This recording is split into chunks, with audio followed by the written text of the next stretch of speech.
আসসালামু আলাইকুম। কেমন আছেন সবাই? আশা করছি আল্লাহর অশেষ রহমতে বেশ ভালো আছেন, সুস্থ আছেন। আমরা আলহামদুলিল্লাহ খুব ভালো আছি। নতুন আরেকটি ভিডিও নিয়ে আপনাদের মাঝে হাজির হয়েছি। আমার নতুন ভিডিওটিতে আপনাদের সবাইকে স্বাগত জানাচ্ছি। বরাবরই আমার সারাদিনের ভিডিও শেয়ার করতে ভালো লাগে। যেই দিনই ভিডিও রেডি করি দেখা যায় কি সকাল থেকে ভিডিও শুরু করি এবং সন্ধ্যার দিকে শেষ করি। আজও কিন্তু তার ব্যতিক্রম নয়। এই যে নাস্তা রেডি করছি, সকালের নাস্তা রেডি করছি। ইলেকট্রিক চুলায় আমার খুব কম রান্না করা হয়। দেখা যায় কি রান্না করতে গেলে বিদ্যুৎ চলে যায়। এই যে বিদ্যুৎ কিন্তু চলে গিয়েছে, তো রান্নাটা বসানোর পর দুইবার বিদ্যুৎ চলে গিয়েছে। রান্নাটা কিন্তু আমি ইলেকট্রিক চুলায় কমপ্লিট করতে পেরেছি, কারণ বিদ্যুৎ চলে গিয়েছে আবার এসেছে, এরকম করে দুইবার বিদ্যুৎ চলে গিয়েছে। তো এখানে আমি দুটো চুলায় বসিয়ে দিয়েছি। এরপর এখানে পরিমাণ মতন চিনি দিয়ে দিচ্ছি। চিনির ভিতর আমি কিছু লবঙ্গ দিয়ে রেখেছিলাম যাতে পিঁপড়া না আসে। অনেক দিন বাসায় না থাকার কারণে যেখানে সেখানে পিঁপড়া, সেই সাথে তেলাপোকা তো আছেই। তো তেলাপোকার ওষুধ দিয়ে তেলাপোকাগুলোকে ভ্যানিশ করে দিয়েছি। এখন শুধু পিঁপড়া আছে। পিঁপড়াগুলোকে কোনোভাবে তাড়াতে পারছি না, তারপরও চেষ্টা করছি পিঁপড়াগুলোকে তাড়ানোর। এখানে আমি দুটো চুলায় জাল বসিয়ে দিয়েছি। এরপর এখানে দিয়ে দিয়েছি চিনি এবং দিব এই যে এলাচ দিব। এলাচ দিয়ে কখনো সেমাই রান্না করা হয় না। শুধু এলাচ না, দারচিনি, তেজপাতা এগুলো কখনোই দেওয়া হয়নি, আমার ভালো লাগে না এই জন্য। তো আপুরা কিন্তু এটা খেয়াল করেন এবং কমেন্ট করে জানান। এই জন্য দেখেন আজ কিন্তু এলাচ দিয়েছি, সেই সাথে তেজপাতাও দিয়েছি। এই যে চুলায় বসিয়ে কিছুটা সময় জাল করে নিব। এদিকে সেমাইগুলো আমি বক্সে ঢেলে নিচ্ছি। এটা লাচ্চা সেমাই, আজ কিন্তু লাচ্চা সেমাই রান্না করব। তবে লাচ্চা সেমাই থেকে আরেকটা যে সেমাই আছে ওইটা কিন্তু বেশি টেস্টি, আমার কাছে খুব বেশি ভালো লাগে। আমার প্রিয় আপুরা এখনও কিন্তু লাইকের কথা বলিনি, ছোট্ট একটা লাইক দিয়ে আমার সম্পূর্ণ ভিডিওটি দেখতে পারেন। দীর্ঘ 2 মাস ভিডিও দেওয়া হয়নি, এই জন্য কিন্তু চ্যানেলটা একদম ডাউন হয়ে গিয়েছে। হয়তো আপনারা বুঝতেই পারছেন, আমি জানি না এই ডাউন চ্যানেল কীভাবে টেনে উপরে উঠাবো। আমার অনেক আপুরাই কমেন্ট করছেন যে আপু নোটিফিকেশন আসছে না। তো কয়েকদিন গেলে দেখা যাবে কি যে ঠিক হয়ে যাবে ইনশাল্লাহ। অনেক দিন ভিডিও না দিলে বা অনেক দিন চ্যানেলের ভিডিও না দেখা হলে নোটিফিকেশন কিন্তু আসে না। তো এই জন্য হয়তো এই সমস্যাগুলো হচ্ছে। বাইরে থেকে প্রচুর নয়েজ আসছে, তো আমি কিন্তু এড়িয়ে যেতেও পারছি না।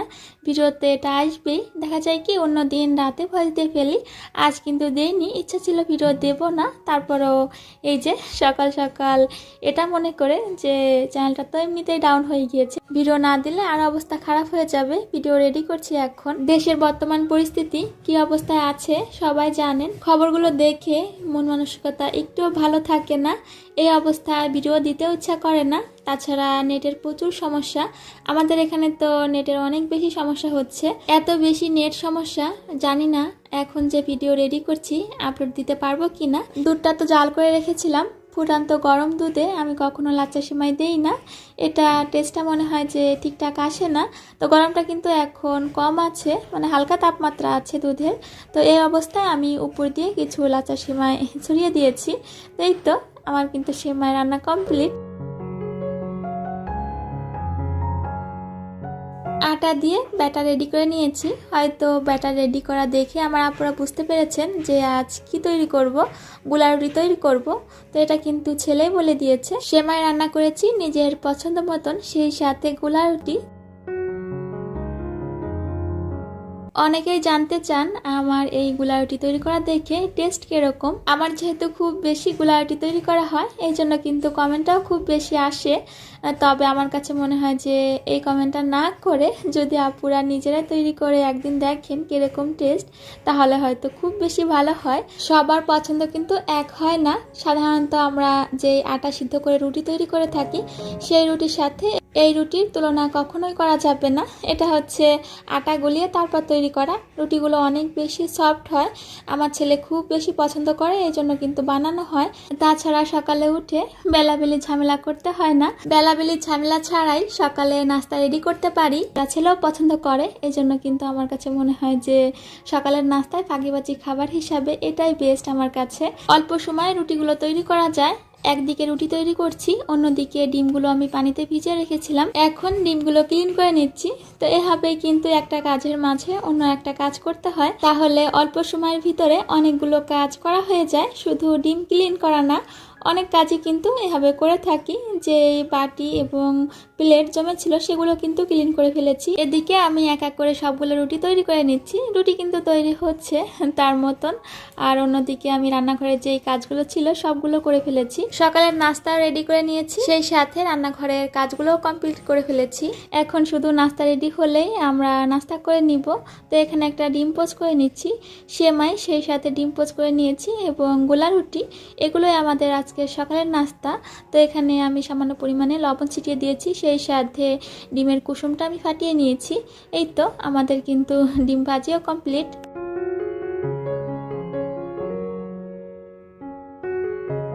বেলা কিন্তু অনেক হয়েছে, ছেলেকে সেমাই দিয়ে দিয়েছিলাম, সে সেমাইটা খেয়ে নিয়েছে। এদিকে ডিমগুলো আমি সরিয়ে রাখলাম তাওয়া, এবং ছেলেকে যে বাটিতে সেমাই দিয়েছিলাম সেই বাটিটাই রয়েছে, এগুলো ক্লিন করে নিব। আমার প্রিয় আপুরা এখনও যারা খুব ভালোবাসা দিয়ে আমার ভিডিওটি দেখছেন কিন্তু এখন আমার চ্যানেলটি সাবস্ক্রাইব করেননি, যদি ভালো লাগে তাহলে আমার চ্যানেলটি সাবস্ক্রাইব করে আমার পাশে থেকে যেতে পারেন। যেসব প্রিয় আপুরা অলরেডি এই কাজটি করে ফেলেছেন আপনাদের সবাইকে জানাই অসংখ্য ধন্যবাদ। চিনির জারটায় চিনি শেষ হয়ে গিয়েছে, তো জারটা ক্লিন করে নিচ্ছি, এরপর শুকিয়ে তারপর চিনির জারটা রিফিল করে রাখবো। দেশের বাইরে থেকে আমার অনেক আপুরা দিদি ভাইরা ভিডিও দেখেন, সবাই দোয়া করবেন আমার দেশ আমাদের দেশ বাংলাদেশের জন্য। আমার আপুরা আমার দিদি ভাইরা কমেন্টের মাধ্যমে আমার খোঁজ খবরে নিয়েছেন। অনেক ভালোবাসা আমার সব আপুদের এবং দিদি ভাইদের জন্য। সেমাইটা এভাবেই ছিল পাতিলে, আমি কিন্তু এখনও বাটিতে তুলে নেইনি। তো এখন বাটিতে ঢেলে নিচ্ছি, সেমাইটা অলরেডি ঠান্ডা হয়ে গিয়েছে। আর এখানে যে এলাচ তেজপাতা দেওয়া হয়েছে এটা তুলে ফেলে দিব। এটা কিন্তু যখন খাবারে থাকে এবং মুখে পড়ে খুব বেশি খারাপ লাগে। গত ভিডিওতে আলিফ সোনার দারচিনি খাওয়া দেখে আমার অনেক আপুরাই কমেন্ট করেছেন যে ছোটবেলায় তারাও খুব বেশি পছন্দ করতেন দারচিনি। একদিক দিয়ে ভালোই হলো, আমার আপুদের ছোটবেলার স্মৃতিচারণ হয়ে গেল। দুপুরে কি রান্না করব সেই চিন্তা ভাবনা কিন্তু করে নিয়েছি। এখন এখান থেকে কিছু কাঁচামরিচ নিব, সেই সাথে যেই সবজিগুলো রান্না করব তো সেগুলো নিব ফ্রিজ থেকে। আর এখানে সকালে যেই ডিমগুলো ক্লিন করে রেখেছিলাম তো পানি ঝরিয়ে এখন ডিমগুলো ফ্রিজে রেখে দিচ্ছি। তো আমার ফ্রিজে কিন্তু অনেক ধরনের আচার থাকে, তাছাড়া পানিও রয়েছে আর সবজি তো আছেই। পেঁয়াজ বেরেস্তা এবং শুকনা মরিচ ভেজে এগুলো রাখা হয়, তাছাড়া ইস্টও রেখে দিয়েছি। এখন এখান থেকে কিছু মরিচ নিয়ে নিচ্ছি। মরিচের কিন্তু এখন প্রচুর দাম, বলতে গেলে এখন সব কিছুরই প্রচুর দাম, শুধু মরিচের না। তো এখান থেকে যেগুলো একটু হলুদ হয়ে গিয়েছে সেই মরিচগুলো তুলে নিচ্ছি। যে কোনো সবজি রান্না ভাজি এগুলোতে কাঁচামরিচ ব্যবহার করা হয়, আর যেগুলো ভুনা রান্না করি তো সেগুলোতে শুধু শুকনা মরিচের গুঁড়াটা ব্যবহার করা হয়। এই তো আমি বক্সটা আবার রেখে দিয়েছি। আর এখানে আমার বাবা শোনা সে কাজ করে দিবে। এই মাত্র তার সকালে নাস্তা করা শেষ হয়েছে, এখনো কিন্তু টেবিলে খাবারগুলো রয়েছে। সকালে নাস্তা করতে আমাদের একটু দেরি হয়ে যায়। তো এখানে আমি কিছু পুঁইশাক পরিষ্কার করে নিয়েছি, তো এগুলো পানিতে ভিজিয়ে রাখবো। এগুলোতে প্রচুর পরিমাণে বালু এবং ময়লা আছে, তো এগুলো কয়েকবার পানি চেঞ্জ করে তারপর ধুয়ে নিব। তো রান্নাটা কিন্তু বসিয়ে দিচ্ছি। এরই মাঝে মশলা বেটে নিয়েছি, সেই সাথে পেঁয়াজ মরিচ এগুলো কেটে নিয়েছি। তো রান্না করছি, মাছ আজ কষিয়ে রান্না করব। তো এই তো আমি পরিমাণ মতন তেল দিয়ে দিব, পুঁই শাক দিয়ে মাছ রান্না করব। এখানে কেটে রাখা পেঁয়াজ এবং কাঁচামরিচটা দিয়ে দিয়েছি। এখন কিছুটা সময় নিয়ে আমি পেঁয়াজ এবং কাঁচামরিচটা ভেজে নিব। বাটা পেঁয়াজ দিয়ে তরকারি রান্না করা হয়, তবে খুব কম বাটা পেঁয়াজ ব্যবহার করা হয়। দেখা যায় কি যে আগে পেঁয়াজ এবং কাঁচামরিচটা দিয়ে ভাজা হয়, কাঁচামরিচ না দিলেও শুধু পেঁয়াজটা দিয়ে ভেজে তারপর আমার মশলা দিয়ে কষিয়ে রান্না করা হয়। এই তো এখানে আমি কিছু পেঁয়াজ বাটা দিয়েছি, সেই সাথে রসুন বাটা, জিরা বাটা দিয়েছি। এখন এগুলো দিয়ে একটু সময় ভেজে নিয়েছি। পরিমাণ মতন লবণ দিয়ে দিচ্ছি, দিয়ে দিব পরিমাণ মতন হলুদ। এখানে কিন্তু শুকনা মরিচের গুঁড়া ব্যবহার করছি না, শাকে তো শুকনা মরিচের গুঁড়া দেওয়াই যাবে না, তাহলে শাকের টেস্টটা নষ্ট হয়ে যায়। আমার কাছে মনে হয় সবার রান্না কিন্তু এক না। গত ভিডিওতে আমার এক প্রিয় আপু জানতে চেয়েছিলেন রান্নাঘরের র্যাক বা শেলফটা আমি কোন পেজ থেকে নিয়েছি। আমি গৃহসজ্জা পেজ থেকে নিয়েছি। তো আপুর নামটা কিন্তু দেওয়া ছিল না, ইউজার ছিল, এই জন্য নামটা বলতে পারছি না। এখানে আমি মশলাটা খুব সুন্দর করে তেলের সাথে ভেজে নিয়েছি। এরপর পরিমাণ মতন পানি দিয়ে আমি একটু সময় নিয়ে মশলাটা কষিয়ে নিব। আলহামদুলিল্লাহ, আমরা স্বাধীন।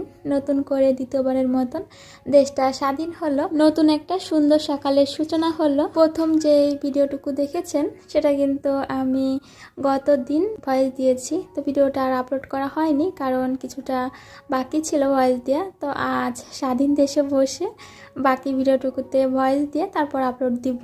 খুব বেশি ভালো লাগছিল, এত বেশি আনন্দ ছিলাম, প্রকাশ করার মতন না, এত বেশি খুশি ছিলাম।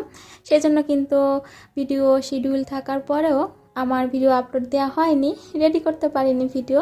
খুশিতে বিজয় উল্লাস দেখেছি শুধু। সকালে ভাবিনি যে বিকালটা এত সুন্দর হবে। হ্যাঁ, তবে বিকালেও কিন্তু ভাবিনি রাতটা এত বেশি লম্বা হবে। আমার মতন কে কে আছেন যে রাতে ঘুমাতে পারেননি? অনেক বেশি দুশ্চিন্তা হয়েছে, তবে গুজব কিন্তু বেশি ছড়িয়েছে। কোনটা সত্য কোনটা মিথ্যা সেটাই বুঝতে পারছিলাম না। তো ভোর রাতের দিকে ঘুমিয়েছি, যখন জানতে পারলাম সব কিছুই গুজব ছিল। এই তো এখানে পোশাকগুলো আমি ক্লিন করে নিয়েছি, আর অন্যদিকে কিন্তু আমি মাছ কষানোর জন্য দিয়েছি।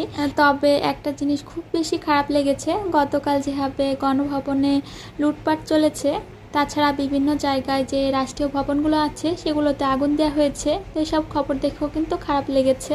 দেশের সম্পদ, রাষ্ট্রীয় সম্পদ এভাবে নষ্ট করা কি ঠিক? এই কাজগুলো আমাদের ছাত্র জনতা কখনোই করবে না, তাদের দ্বারা এটা করা সম্ভব না। যারা এই ধরনের কাজের সাথে যুক্ত, লুটপাট করেছে, রাষ্ট্রীয় ভবনগুলো নষ্ট করেছে, তাদের আমরা কখনোই সমর্থন করি না। এটা খুবই লজ্জাজনক এবং দুঃখজনক। অবশেষে আমরা স্বাধীন দেশ পেয়েছি, আলহামদুলিল্লাহ। এতেই কিন্তু আমরা খুব খুশি। ইনশাল্লাহ পরবর্তীতে যা হবে ভালো হবে, এই আশাতে আমরা আছি। এই তো এখানে মাছগুলো কষিয়ে নিয়েছি, এরপর তুলে নিয়েছি। পোশাকগুলো দিয়ে পোশাকগুলো কিন্তু সুন্দরভাবে কষিয়ে নিয়েছি। আর অনেকগুলো পোশাক ছিল, এটা কিন্তু খুবই অল্প হয়ে এসেছে। পোশাকের সাথে আমি কিছু আলুও দিয়েছি। এদিকে চুলায় কড়াই বসিয়ে দিয়েছি, একটা ভাজি করে নিব। এই চুলাতে যে মাছের তরকারিটা রান্না করছি সেটা কিন্তু পাশে চুলায় দিয়ে দিয়েছি। চুলার নিচের দিকটাতে সিলিন্ডার রাখা আছে, তো এখানে দাঁড়িয়ে রান্না করতে একটু ঝামেলার, এই জন্য পাশে চুলায় দিয়ে দিয়েছি, যেহেতু ভাজিটা একটু নাড়তে হবে। তো এদিকে আমার সবজিটা সিদ্ধ হয়ে যাওয়ার পর, ঝোলের পানিটা ফুটে আসার পর আমি মাছগুলো দিয়ে দিয়েছি। ভাজির জন্য এখানে পেঁয়াজ আর কাঁচামরিচগুলোকে একটু ভেজে নিয়েছি। এরপর এখানে একটা ডিম দিয়ে দিয়েছি। পুঁই শাক দিয়ে আমার কাছে মাছ রান্না করতে খুব বেশি ভালো লাগে। আমার কাছে তো এর টেস্টটা অসম্ভব রকমের ভালো লাগে, এই জন্য পুঁই শাক দিয়ে আমার মাছটা রান্না করা হয় বেশি। তো ভাজির থেকে কিন্তু রান্না বেশি করি। এদিকে পেঁয়াজ এবং কাঁচামরিচটা ভেজে এরপর এখানে একটা ডিম দিয়েছিলাম। তো ডিমের ভিতরে আমি হলুদ দিয়েছি এবং পরিমাণ মতন লবণ দিয়েছি। এখানে দিয়ে দিয়েছি পটল কুচি এবং দিয়েছি পুঁই শাকের যে ডালগুলো ছিল সেগুলো কুচি করে দিয়েছি।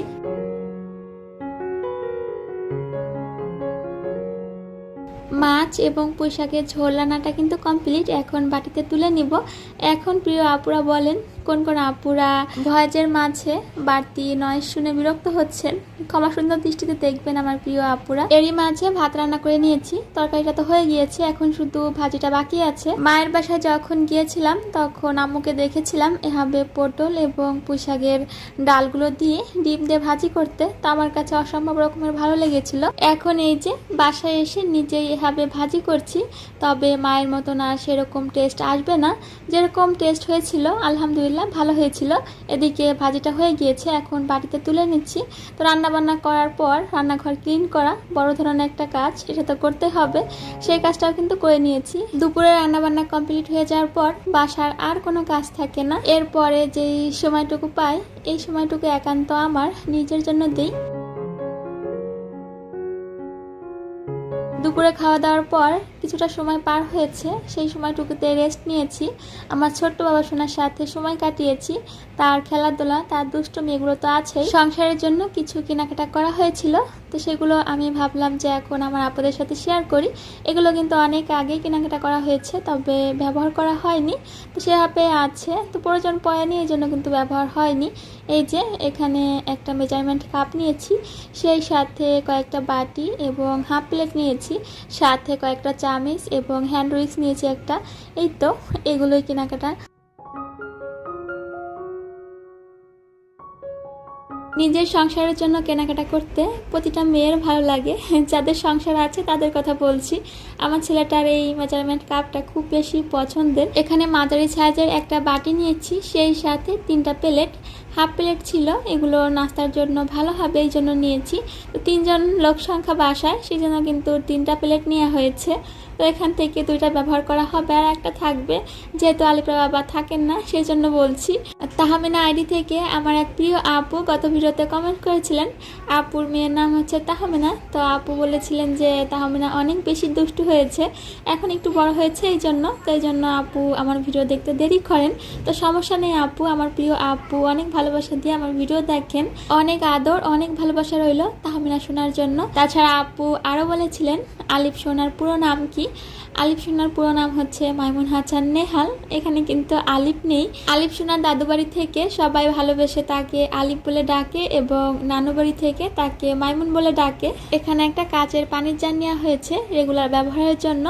এখানে এই পানির জারটাতে 1 লিটার পানি ধরবে। আমার কাছে কিন্তু খুব বেশি পছন্দ হয়েছে পানির জারটা। আমার একজন প্রিয় আপু কমেন্ট করে জানিয়েছিলেন আলিফ বলে ডাকা উচিত না বা ঠিক না। আপুটা কি ভেবে বা কতটুকু জেনে এটা কমেন্ট করে জানিয়েছেন। আমরা যখন বাবুর নাম ঠিক করেছি বা আকিকা দিয়েছি তখন হুজুরের সাথে কথা বলে তারপর নামগুলো নির্ধারণ করেছি। তো হুজুর বলেছিলেন ডাক নাম আমরা আমাদের পছন্দ মতন ডাকতে পারবো, তবে নামটা যেন সুন্দর হয়। তাছাড়া তাকে একটা নামে আকিকা দেওয়া হয়েছে, সেটা হচ্ছে মাইমুন। এটা হচ্ছে তার ভালো নাম। সবাই দোয়া করবেন আমার ছোট্ট বাবা শোনার জন্য, যাদের আত্মত্যাগের বিনিময়ে আমরা আজ এই স্বাধীন দেশ পেয়েছি। তাদের আমরা ভুলবো না কখনো। আজ বিদায় নিচ্ছি। আল্লাহ হাফিজ। আসসালামু আলাইকুম।